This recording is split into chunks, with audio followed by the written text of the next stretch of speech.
Most people think the goal of drawing portraits is just about getting accuracy, but that's just the first level. What comes afterwards is where the real journey begins. So I'm going to walk you through the strategy to move beyond accuracy into real creativity, so you don't waste the years of trial and error like I did, so you can build a distinctive style that is unmistakably yours. First, let me show you why being confident in the fundamentals before trying to shoehorn a style into your work makes everything so much easier and you get much better results. There are all sorts of elements that create a unique style. Having a soft edge or sharp edge can change the look of the portrait. Having something smooth or textured can change how the drawing feels. Implied forms, suggesting areas without including everything. Looseness, composition, line weight, just to name a few. If we start to juggle all of these elements while still trying to navigate how to create a portrait, it becomes incredibly difficult and also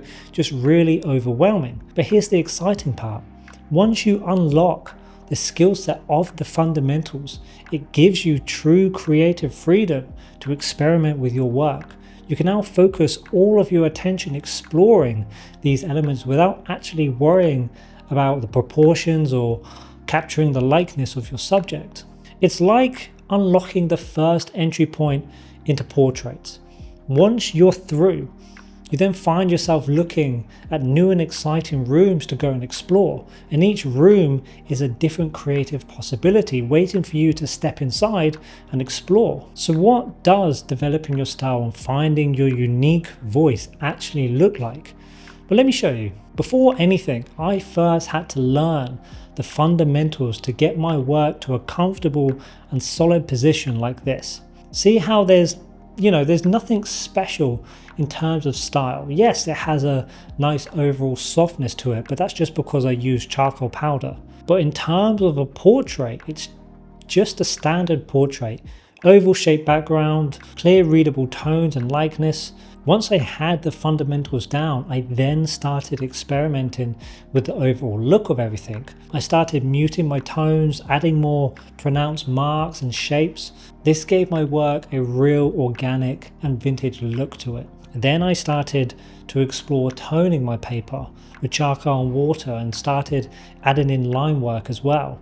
This was a turning point for me because I felt it really shifted my work in a direction that I really liked. After that, my focus then became backgrounds. How can I incorporate the background so it plays just as an impactful part of the drawing as the portrait does? Then I took everything that I learned and started incorporating all the elements together. Each time I opened a new door and explored that creative room, it added something to my style.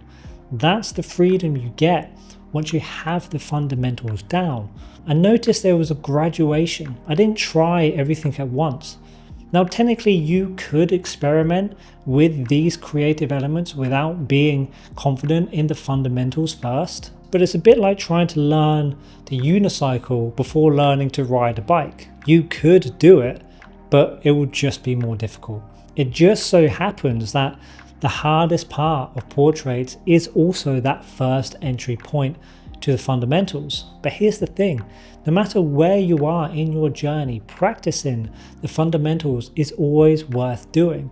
That's why every week I run a live session with my students focused purely on those beginning stages, because the stronger your foundations, the stronger and more creative your art becomes. So what's the number one thing you can do to evolve as an artist? Most people think it's about creating masterpiece after masterpiece. But after years of trial and error, I've discovered something completely different. Let me show you what I mean. This one I was trying out some different materials. I wanted to see how they would interact with each other. I have some heavy line weight and dark blocked out tonal shades as well. This one, I was trying some new pencils and seeing if I could make it quite loose and seeing how the angles of the lines work together with the sense of depth and value. And this was just an extension of the previous one, going for that loose look with the line work all going in the same direction. I didn't do these with the goal of wanting them to be showcase pieces. I did them wanting to have a better understanding of the framework a better understanding of the application, and a better understanding of how the relationships interact with each other. As you can see, they are great. This one's okay, but the others, meh. I wasn't trying to draw in a way that I already knew. I was trying to draw in a way that I didn't know, to see what happens and to see what I can learn from it. If you treat every drawing like it has to be perfect, you'll just default back into what you already know. Practice what you know and your work will improve, but practice what you don't know and your work will evolve. Real growth happens when you step into the unknown and try new things. I'm sorry, that sounds really cliche, I know, but it is also true, and you have to make mistakes. These drawings here really shed some light on how I created this portrait here. It has all the foundations of my previous work, but it has all the characteristics of these experiments. If we compare us side by side, you can see how those experiments influence this piece. And here's a tip as well. Don't be afraid to draw the same photo more than once. I used to be under the mindset that once I drew a photo, I can never draw it again. Why?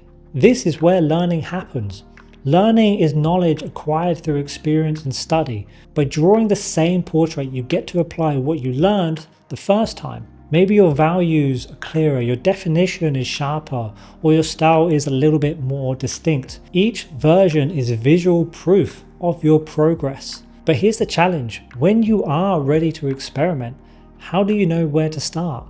With endless possibilities, backgrounds, styles, textures, it's easy to feel overwhelmed and stuck. Have you ever found yourself doom scrolling through other artists' work, thinking, I'll never be that good, or what is the point? Yeah, I know that feeling too well. Sifting through thousands of images, overthinking everything, and ending up more confused than inspired. It's so easy to get lost and lose sight of what you actually want to try. Here's the trick that changed everything for me.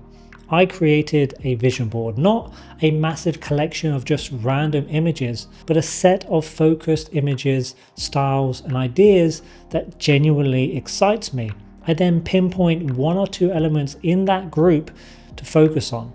The goal isn't to copy someone else's work, but it's to notice what you're connected with emotionally and bring that into your work. For example, with this piece, I only wanted to focus on the background and the composition. So when looking at my vision board, that's what I zeroed in on, and I built an idea with what I wanted to try out. Before diving straight into the final portrait, I did a study first, a very rough test piece to see how the background would interact with the portrait. Now, I'm going to show you a photo of that study, all right? Like, it's actually ridiculous, but I'm showing you this as an example and to prove that once you understand the fundamentals, it's so much easier to experiment with your work. This is my study here. It looks terrible, but I got everything that I needed from it. It only had one purpose, and that was for me to understand how I was going to apply the background. That's it. I wasn't bothered about the likeness. Clearly, I wasn't bothered about the proportions or anything like that because I knew I was already comfortable there. I then took that study and made it into the showcase piece. And just that piece alone added a whole new experience to my creative toolkit. This is why studies are so powerful. They're not made for showing off.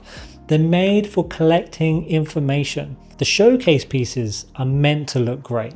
The studies are meant to teach you something. That's it. If I'd skipped this study, I would have been figuring out the background as I went, which can be stressful and unpredictable. Think of it like writing a book, right? You don't publish your first draft. You write lots of drafts and you refine your story before you publish it. Studies are your drafts. They are where you iron everything out so you have a clear idea and direction. So don't worry if your studies look rough or unfinished.